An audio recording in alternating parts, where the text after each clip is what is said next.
اعوذ باللہ من الشیطان الرجیم، بسم اللہ الرحمن الرحیم۔ الحمد للہ رب العالمین، والصلاة والسلام علی اشرف الانبیاء والمرسلین وآلہ الطیبین الطاہرین۔ اعوذ باللہ من الشیطان الرجیم، وما ارسلنا من قبلک الا رجالا نوحی الیہم من اہل القری افلم یسیروا فی الارض فینظروا کیف کان عاقبۃ الذین من قبلہم وَلَدَارُ الْآخِرَةِ خَيْرٌ لِلَّذِينَ اتَّقَوْا أَفَلَا تَعْقِلُونَ۔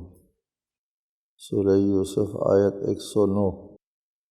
اور آپ سے پہلے ہم ان بستیوں میں سے صرف مردوں ہی کو بھیجتے رہے ہیں جن کی طرف ہم وحی بھیجتے تھے، تو کیا یہ لوگ روئے زمین پر چل پھر کر نہیں دیکھتے کہ ان سے پہلے والوں کا انجام کیا ہوا؟ اور اہل تقویٰ کے لیے تو آخرت کا گھر ہی بہتر ہے، کیا تم عقل سے کام نہیں لیتے؟ رسالت کے بارے میں گفتگو ہے کہ وما ارسلنا من قبلک الا رجالا، آپ سے پہلے ہم نے مرد ہی کو رسول بنا کر کے بھیجا ہے۔ تاریخ انبیاء میں آپ پہلا انسان نہیں ہے جو اللہ تعالیٰ کی طرف سے رسول ہو کر کے بھیجے گئے۔ ایسا کبھی نہیں ہوا کہ آپ سے پہلے فرشتوں کو رسول بنایا ہو یا کسی اور نوع کو رسول بنایا ہو۔ تاریخ انبیاء میں جتنے بھی انبیاء مبعوث ہوئے ہیں وہ سب یہی انسان ہی تھے اور رجال تھے، اور انسانوں میں سے اور رجال میں سے اللہ نے رسولوں کو مبعوث کیا ہے۔ یہ اس لیے ارشاد فرما رہا ہے کہ مشرکین یا تاریخ انبیاء میں انبیاء کے مکذبین سب کا یہی موقف تھا کہ بشر اور انسان اللہ کی سفارت کا اہل نہیں ہے۔ اللہ تعالیٰ کی نمائندگی کرنے کے لیے اس کے فرشتے آنا چاہیے، ما فوق الفطرت ما فوق البشر، ایک طاقت اور ایک قوت فرشتے کی شکل میں یا کسی اور ذات کی شکل میں آنا چاہیے، وہ اللہ کی نمائندگی کر سکتے ہیں۔ ہم جیسے بشر جو ہمارے سامنے پلے بڑھے ہیں وہ اللہ کی نمائندگی نہیں کر سکتے۔ سب کا یہی اعتراض تھا۔ تعجب کی بات یہ ہے کہ یہ مشرکین پوجا پاٹ کرنے کے لیے، معبود بنانے کے لیے پتھروں کو اہل قرار دیتے تھے کہ وہ معبود ہیں۔ اللہ تعالیٰ کی طرف سے اس کائنات کی تدبیر کو سپرد کرنے کے لیے ان کے جو بت ہے وہ اس قابل ہے کہ اللہ تعالیٰ جو ہے اپنی تدبیر کائنات جو ہے وہ ان کے سپرد کرے۔ بت اس قابل ہے، رسالت سے زیادہ منصب ہے، وہ اللہ تعالیٰ کے ساتھ شریک ہونا رسالت سے زیادہ منصب ہے۔ خود اللہ تعالیٰ کے ہم شریک ہونا بہت بڑی بات ہے ناممکن، لیکن تصور کے حد تک بہت بڑی بات ہے۔ اللہ کے لیے شریک کا ہونا ناممکن ہے، لیکن تصور کے حد تک بہت بڑی بات ہے۔ وہ انسان اور بشر سے بھی کمتر، غیر شعور نہ رکھنے والے چیزوں کو تو خدا کے ساتھ شریک سمجھتے ہیں، اور یہ شعور رکھنے والے انسان کو خدا کا نمائندے کے قائل نہیں سمجھتے۔ اس لیے فرمایا وما ارسلنا من قبلک الا رجالا، رجال ہی بھیجتے رہے ہیں ہم، نوحی الیہم، ان کی طرف ہم وحی کرتے ہیں۔ یہ رجال جو ہے وہ رسول کیسے بنتے ہیں؟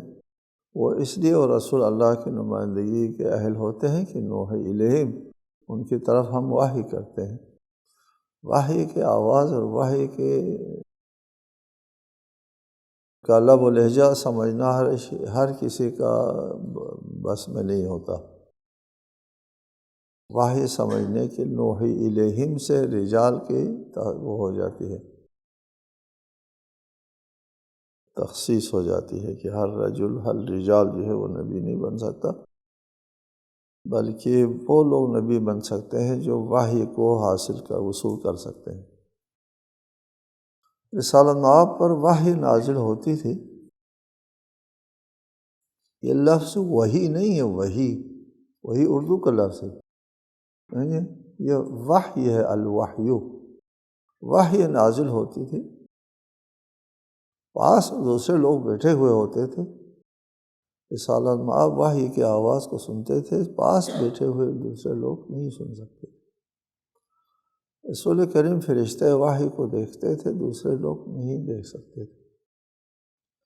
وحی کا وصول کرنا جو ہے وہ ہر ایک کے بس میں نہیں ہوتا، وحی جو ہے وہ نبی اپنے پورے وجود کے ساتھ وصول کرتا ہے، جس طرح ان کو اپنے وجود پر یقین ہوتا ہے، اپنے وجود پر، اسی درجے یقین کے اوپر اللہ تعالیٰ کی طرف سے وحی کو وصول کرتا ہے، وہ نبی ہوتا ہے۔ نوحی الیہم من اہل القری وما ارسلنا من قبلک الا رجالا من اہل القری، ہم نے ہمیشہ رسولوں کو مبعوث کیا ہے، وہ من اہل القری، انہی بستیوں میں سے، بعض آیات میں کہا من انفسہم، کہا خود تم ہی میں سے، اور اس میں کہا من اہل القری، تمہاری اپنی بستی میں سے ہم نے انبیاء کو مبعوث کیا ہے، تمام انبیاء کو، حضرت نوح کو، حضرت ابراہیم خلیل کو، دیگر انبیاء کو مبعوث کیا ہے، انہی تمہاری جو آبادی ہے، تمہاری آبادی کے اندر رہنے والا، تمہارے آبادی کے اندر بسنے والا جو ہے، اس کو ہم نے اپنا نمائندہ بنایا ہے۔ لہٰذا یہ جو رسول اس وقت مکے سے مبعوث ہوا ہے، تمہاری اپنی بستی میں سے، مکہ ام القریٰ سے، اور انسان کی شکل میں مبعوث ہوا ہے، یہ کوئی نئی بات نہیں ہے۔ وما ارسلنا من قبلک، آپ سے پہلے جتنے بھی رسول آئے ہیں وہ بھی رجال تھے، وہ انہی بستیوں میں سے تھے۔ افلم یسیروا فی الارض فینظروا کیف کان عاقبۃ الذین من قبلہم، کیا یہ زمین کے اوپر چل پھر کے نہیں دیکھتے کہ جن لوگوں نے ہمارے انبیاء کی تکذیب کی ہے ان کا انجام کیا ہوا؟ ان کی بستیوں کو دیکھو کہ وہ تباہ برباد، ان کا نام و نشان تک واقعی نہیں۔ وَلَدَارُ الْآخِرَةِ خَيْرٌ لِلَّذِينَ اتَّقَوْا، اور آخرت کا گھر جو ہے ان لوگوں کے لیے بہتر ہے جو تقوی اختیار کرتے ہیں۔ قرآن مجید بہت سی جگہوں پر لفظ تقوی کو ایمان کی جگہ، کبھی ایمان اور تقوی، ایمان اور تقوی، اور تقوی بغیر ایمان کے ہو نہیں سکتا، اس لیے للذین اتقوا، اور جتنا ایمان اتنا ہی تقوی ہوتا ہے، ایمان کے درجے کے مطابق تقوی کا درجہ ہوتا ہے، اور تقوی کے درجے کے مطابق آخرت میں درجہ ہوتا ہے۔ وَلَدَارُ الْآخِرَةِ، آخرت کا گھر ان لوگوں کو اسی درجے سے ملتا ہے جس درجے کے تقوی کے اوپر یہ دنیا میں فائز رہے ہیں۔ افلا تعقلون، کیا تم عقل سے کام نہیں لیتے؟ عقل کا تقاضا یہ ہے کہ جب مقابلہ ہو اس دار فانی اور اس دار بقا کے درمیان میں مقابلہ ہو جائے تو پھر دار بقا کو ترجیح دینا عقل کا تقاضا ہے۔ یہاں یہ سوال نہیں آتا آج کہ کوئی کہے کہ دار بقا کو اگر کوئی قبول کرے، کوئی قائل ہو تو ترجیح کی بات ہوتی نا، اگر آپ کا ایمان ہے دار بقا کے اوپر پھر تو ٹھیک ہے، آپ ترجیح دیں گے دار آخرت کو جو دائمی گھر ہے، ابدی گھر ہے، دار دنیا کے اوپر جو وقتی ہے۔ لیکن یہ مشرکین آخرت کو مانتے ہی نہیں، سرے سے نہیں مانتے، تو جب نہیں مانتے ہیں تو پھر کیا عقل سے کام لیں گے کہ وہ آخرت کو ترجیح دے؟ ان کا عقیدہ یہ ہے کہ آخرت ہے ہی نہیں۔ نہیں، یہاں پر ایک عقل کی بات ہے، افلا تعقلون، کیا تم عقل سے کام نہیں لیتے؟ یہ ہمارے ائمہ نے بھی استدلال کیا تھا منکرین کے مقابلے میں، جو اللہ کو نہیں مانتے، آخرت کو، قیامت کو، جنت و نار کو نہیں مانتے، ان سے فرمایا تھا کہ اگر تمہاری بات صحیح ہو جائے ہمیں کوئی خطرہ نہیں، تمہارے بات صحیح ہو جائے آخرت نہیں، آخرت نہیں ہے اس دنیا، یہ دنیا ہماری بھی گزر گئی تمہاری بھی گزر گئی، اس دنیا کے ختم ہونے کے بعد کوئی آخرت ہے ہی نہیں۔ جب کوئی آخرت ہے ہی نہیں تو نہ ہم کو ضرر ہے نہ تم کو ضرر، ہم تمہاری طرح ہو گئے، کوئی خوف نہیں ہمارے لیے۔ اور اگر ہماری بات صحیح ہو گئی، یہ آخرت اگر ہے تو پھر تمہاری ہمیشہ کی زندگی تباہ ہو گئی، اور ہم نے اپنی آخرت، عقل کا تقاضا یہ ہے کہ دار آخرت کے بارے میں اگر آپ کے پاس دلیل نہیں ہے، یقین نہیں ہے، عقل کے ذریعے بھی احتیاطاً بھی آخرت کے لیے کچھ تیاری کرنا چاہیے۔ فرمایا وما ارسلنا من قبلک الا رجالا نوحی الیہم من اہل القری،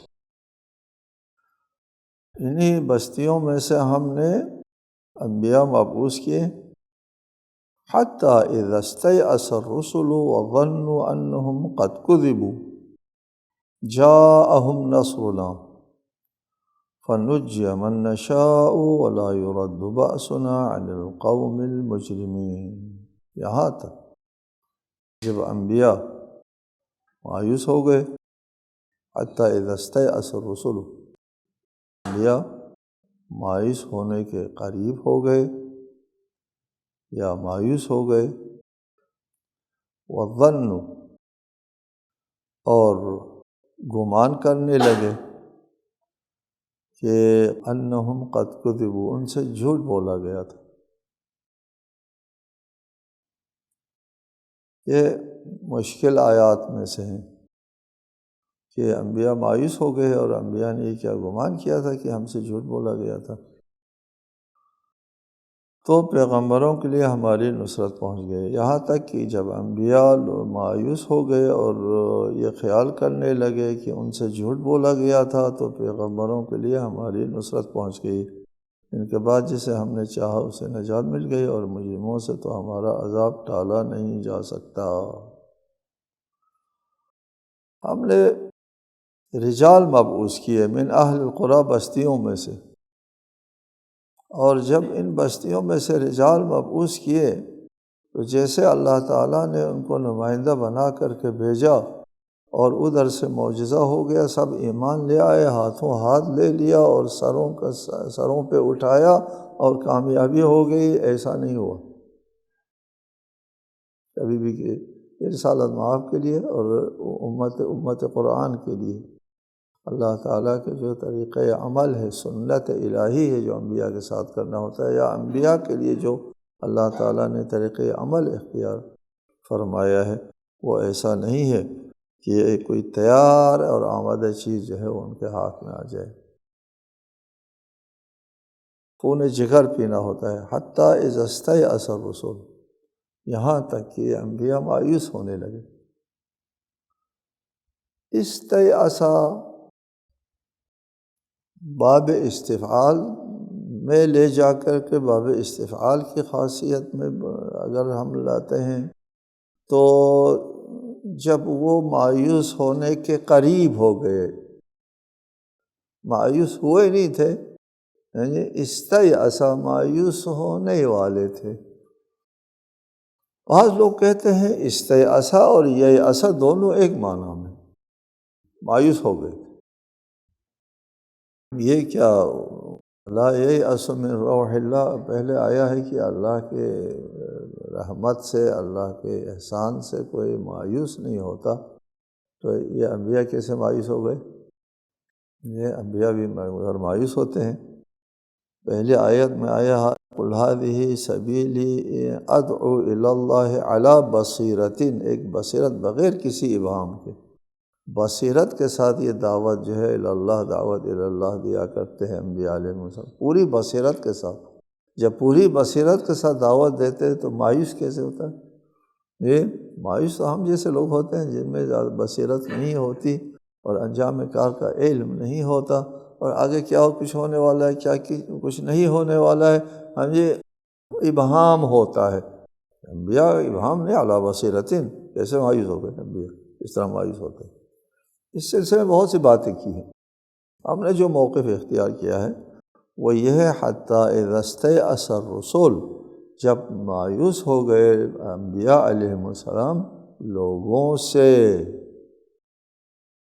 لوگوں کے ایمان لانے سے، سواء علیہم انذرتہم ام لم تنذرہم لا یؤمنون، حضرت نوح نے کہا تھا اے اللہ کی اس زمین پر کسی کافر کو زندہ نہ چھوڑے، اس لیے کہ یہ ایمان لانے والے نہیں ہیں۔ وہی مایوسی کی بات، حضرت نوح نے مایوسی کا اظہار کیا، اور انبیاء علیہ السلام نے بھی لوگوں سے مایوسی کا۔ متعدد آیات ہمارے پاس اس بات کی شہادت میں موجود ہے کہ انبیاء لوگوں کے ایمان لانے سے مایوس ہوا کرتے تھے۔ الیأس من الناس لا الیأس من اللہ، من اللہ علی بصیرۃ یہ، لیکن الیأس من الناس لوگوں سے مایوس ہو گئے، حتی اذا استیأسوا، مایوس ہو گئے لوگوں سے کہ آپ ایمان لانے والے نہیں ہیں۔ اس کا جواب تو حل ہو گیا۔ اگلا جملہ آیت کا زیادہ مشکل ہے، وَظَنُّوا أَنَّهُمْ قَدْ كُذِبُوا، اور ان رسولوں نے گمان کیا کہ ہم سے جھوٹ بولا گیا۔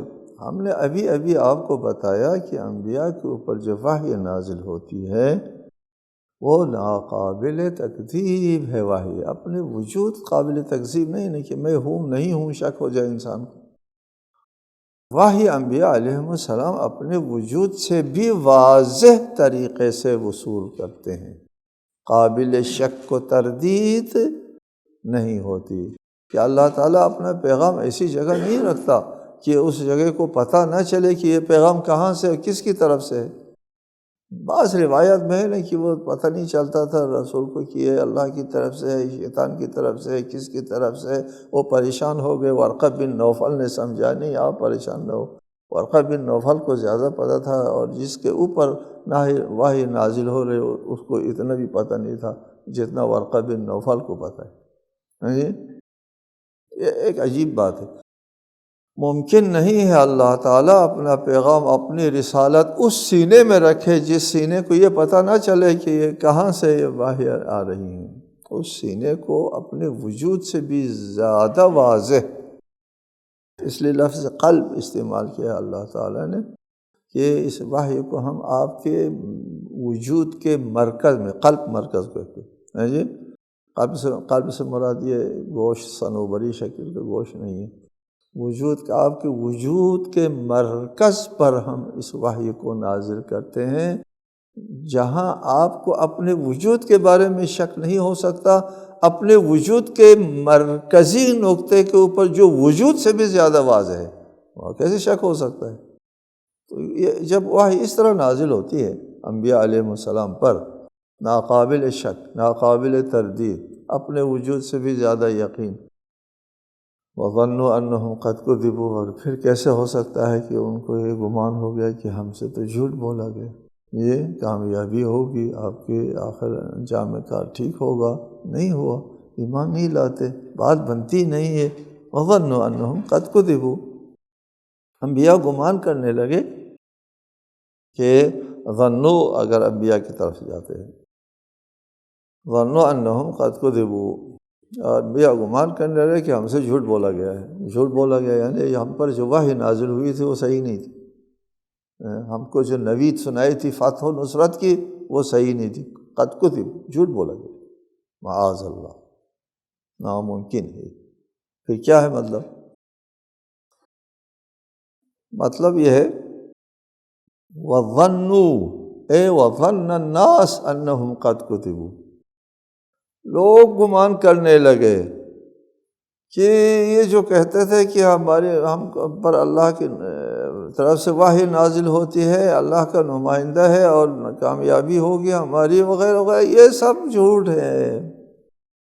اس قدر مصیبتیں اٹھانا پڑی انبیاء علیہ السلام کو، اس قدر سختیاں اٹھائی، اس قدر مشکلات کا مقابلہ ہوا، اور کامیابی دور دور تک نظر نہیں آتی تھی، دور دور تک یہ کوئی علامت، کوئی آثار کامیابی کے نظر نہیں آتے تھے، یہاں تک کہ لوگوں نے کہا، نہیں کہتے تھے ہم کہ یہ نبی نہیں ہے، یہ ظنوا، لوگوں نے گمان کرنا شروع کر دیا، دیکھو یہ اگر نبی ہوتے تو ابھی تک اس قسم کی مصیبتوں میں مبتلا رہتے کہ اللہ اپنے ایک نبی کے بھی فریاد کو نہیں پہنچتا۔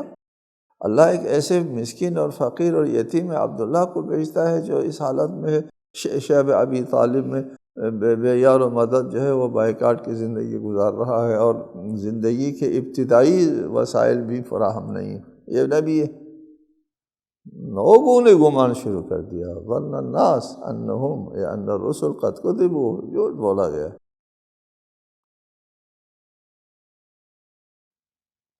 جب معاملہ یہاں تک پہنچا، خود انبیاء لوگوں سے مایوس ہو گئے اور لوگوں نے بھی گمان کرنا شروع کر دیا یہ کہاں اللہ کے نبی ہے، اس کا حال دیکھو۔ جاءہم نصرنا، وہاں جب آزمائش اور امتحان اس نقطے پر پہنچ جاتا ہے ہماری نصرت آتی ہے، پہلے نہیں آتی۔ ٹھیک ہے، یہ ہمارے لیے بھی، ہم جو خدائی کام کرتے ہیں، ہم سب کے لیے بھی ایک اس میں بڑا درس ہے۔ دیگر آیات بھی ہے قرآن مجید میں کہ وہ کہتے تھے متی نصر اللہ، اللہ کی نصرت کب آئے گی؟ چیخ اٹھے لوگ، فریاد کرتے تھے کہاں متی نصر اللہ، اللہ کی نصرت کب آئے گی؟ پھر اس وقت جب امتحان کے آخری جہاں تک اللہ تعالیٰ آزمائش اور امتحان میں لے جانا چاہتا ہے، وہاں تک اگر انسان جاتا ہے جاءہم نصرنا، اس وقت اللہ کی نصرت آئے گی۔ اگر اس سے پہلے ہار گیا، ہار مان لیا، ہمت ہارا، اللہ کی نصرت نہیں آتی۔ لیکن چونکہ یہ انبیاء ہیں علیہم السلام، ان کے ایمان اور یقین محکم ہے، اس لیے یہ آخری مرحلے امتحان تک انبیاء جا سکتے تھے اور گئے، اس لیے جاءہم نصرنا، انبیاء پر ہماری نصرت آئی۔ لہٰذا حتیٰ اذا استیأس الرسل سے مراد جو ہے رسول جو ہے مایوس ہو گئے لوگوں سے، اور وظنوا، اور لوگوں نے گمان کیا انہم، یہ انبیاء قد کذبوا، ان سے جھوٹ بولا گیا ہے، یہاں تک جب نوبت آ پہنچی جاءہم نصرنا، ان انبیاء تک ہماری نصرت آ پہنچی۔ فنجی من نشاء، ان میں سے جس کو ہم چاہتے ہیں نجات دیتے ہیں، اس امتحان سے نکالتے ہیں کامیابی اور سرخروئی کی طرف۔ ولا يرد بأسنا عن القوم المجرمین، اور دوسری طرف جو مجرم ہیں، جو انبیاء کے مقابلے میں ہیں، ان کو عذاب سے کوئی نہیں بچا سکتا۔ لقد كان في قصصهم عبرة لأولي الألباب ما كان حديثا يفترى ولكن تصديق الذي بين يديه وتفصيل كل شيء وهدى ورحمة لقوم يؤمنون۔ تحقیق ان رسولوں کے قصوں میں عقل رکھنے والوں کے لیے عبرت ہے۔ یہ قرآن گھڑی ہوئی باتیں نہیں، بلکہ اس سے پہلے آئے ہوئے کلام کی تصدیق ہے اور ایمان لانے والوں کے لیے ہدایت و رحمت۔ لقد كان في قصصهم عبرة لأولي الألباب، انبیاء کا قصہ بیان کرنے، اور ان میں سے حضرت یوسف کا قصہ بیان کرنے کے بعد فرمایا کہ ان قصوں کے بیان کرنے کی وجہ اور سبب جو ہے وہ یہ ہے کہ صحابان عقل کو ان میں دروس عبرت ملتے ہیں۔